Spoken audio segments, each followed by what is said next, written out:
Tecno tips Nepal YouTube च्यानलको नवीनतम video श्रृङ्खलामा यहाँहरूलाई हार्दिक स्वागत गर्न चाहन्छु।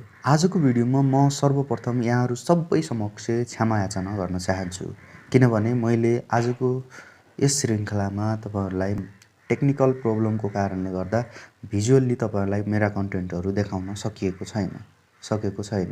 त्यसैले आजको दिनमा यहाँहरू समक्ष सबैप्रति म क्षमा याचना गर्न चाहन्छु र आगामी दिनमा केही समय पश्चात म आफ्नो भिडियोको भिजुअलाइज कन्टेन्टको निरन्तरतालाई दिनेछु भन्ने बाचा पनि गर्न चाहन्छु। र अब आजको भिडियो कन्टेन्टतर्फ लागौँ कि केही दिन अगाडि मात्रै 6 वटा कम्पनीहरूमध्ये आइपिओ निष्कासनको अनुमति प्राप्त गरेको नेस्डो समृद्ध लघुवित्त वित्तीय संस्थाले पनि फाइनल्ली आफ्नो आइपिओ ओपन हुने दिन चाहिँ तोकेको छ र यसका साथै हामीले अब यसको एनालाइसिस गरेर हामीले आइपिओहरू भर्नुपर्ने हुन्छ। र आजको यस भिडियोमा चाहिँ मैले तपाईहरुलाई यस कम्पनीको आइपिओ डिटेल्सको बारेमा जानकारी त दिने नै छु। यसका साथै कम्पनी कस्तो हो हैन, कम्पनीको प्रमोटर्सहरू को रहेका छन्, त्यस्तै फाइनान्शियल इन्डिकेटर्सको अवस्थाहरू के छ, यसको ओपनिङ प्राइस अर्थात् लिस्टिङ भइसकेको प्राइस कतिसम्म पुग्ने जस्तो देखिन्छ भन्ने जस्ता सम्पूर्ण कुराहरूको बारेमा तपाईहरुलाई जानकारी दिनेछु। र अब ढिलो नगरी लागौँ भिडियोको सुरुवाततर्फ। र सबैभन्दा पहिले म कम्पनी ओभरभ्यूको बारेमा जानकारी दिन गइरहेको छु। र हजुर, नेस्डो लघुवित्त वित्तीय संस्था 2057 सालमा नेपाल राष्ट्र ब्याङ्कबाट वित्तीय माइक्रोफाइनान्स अर्थात् घ वर्गको वित्तीय कारोबारहरू गर्नको लागि लाइसेन्स प्राप्त वित्तीय संस्था हो। र यसको प्रमोटर्सको कुरा गर्नुपर्दाखेरि नेस्डो नेपाल, जुन चाहिँ 2051 सालमा जातीय भेदभाव अन्त्य गर्ने, गरिबी निवारण सहयोग गर्ने, स्थानीय स्रोतको उचित उपयोग गर्ने जस्ता उद्देश्यहरू राखेर स्थापना भएको एनजिओ हो। र यसै अनुसार समृद्ध लघुवित्त वित्तीय संस्थाको हालको अवस्थामा भन्ने हो भने 77,000 भन्दा बढी ग्राहकलाई यसले 17 जिल्लाका 56 वटा शाखाबाट सेवा दिइरहेको छ। यस कम्पनीको चेयरपर्सनको रूपमा रत्नप्रसाद अधिकारी हुनुहुन्छ भने त्यस्तै सिइओको रूपमा विश्वप्रकाश प्रसाई हुनुहुन्छ।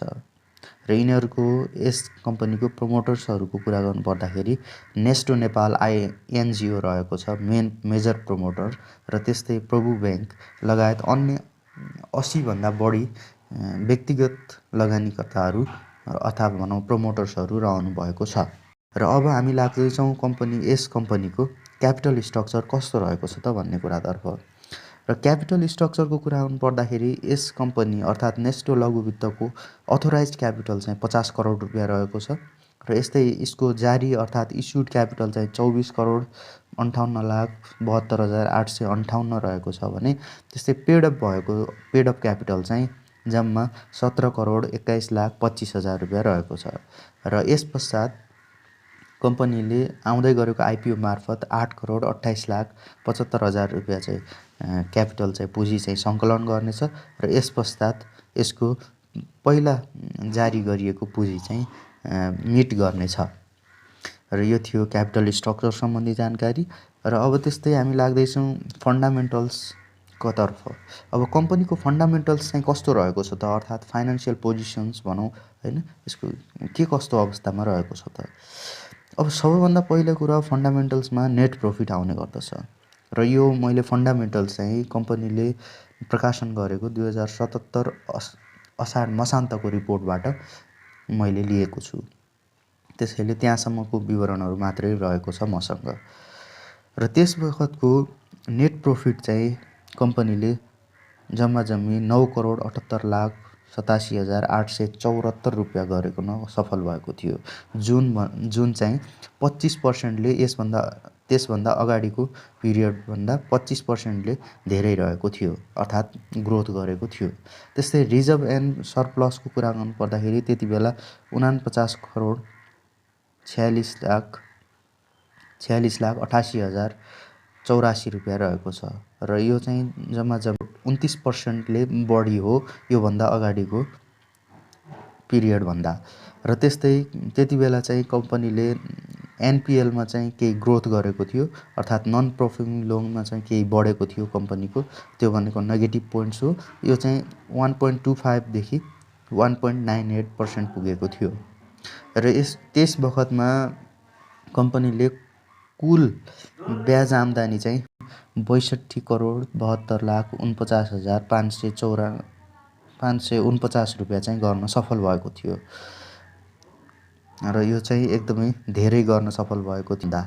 र त्यस्तै कम्पनीको त्यस बखतमा इपिएस चाहिँ 56.87 रहेको थियो भने र नेटवर्थ चाहिँ यसको 260 रुपियाँ थियो र यसको कम्पनीको ओभरअल फन्डामेन्टल्स इन्डिकेटर्स चाहिँ यस्तो रहेको छ, जसले चाहिँ हामीले सर्फेसली हेर्दाखेरि एकदमै राम्रो अवस्थाको फाइनेन्सियल पोजिसन भएको कम्पनी मान्न सक्छौँ। अब त्यस्तै आइपिओ डिटेल्सको कुरा गरौँ।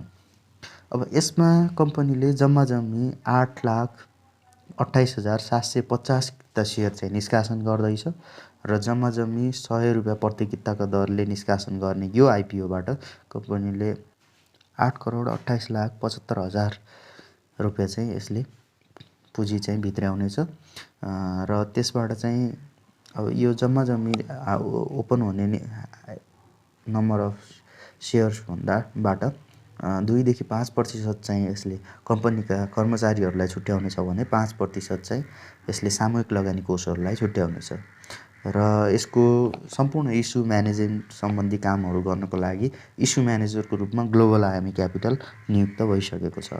त्यस्तै क्रेडिट रेटिङ चाहिँ यसले इक्रा नेपाल रेटिङबाट ICRA NP grade BB+ rating प्राप्त गरेको छ, जसले चाहिँ कम्पनीमा चाहिँ डिफल्ट रिस्क चाहिँ मोडरेट लेभलको रहेको छ भन्ने कुरा बुझाउने गर्दछ।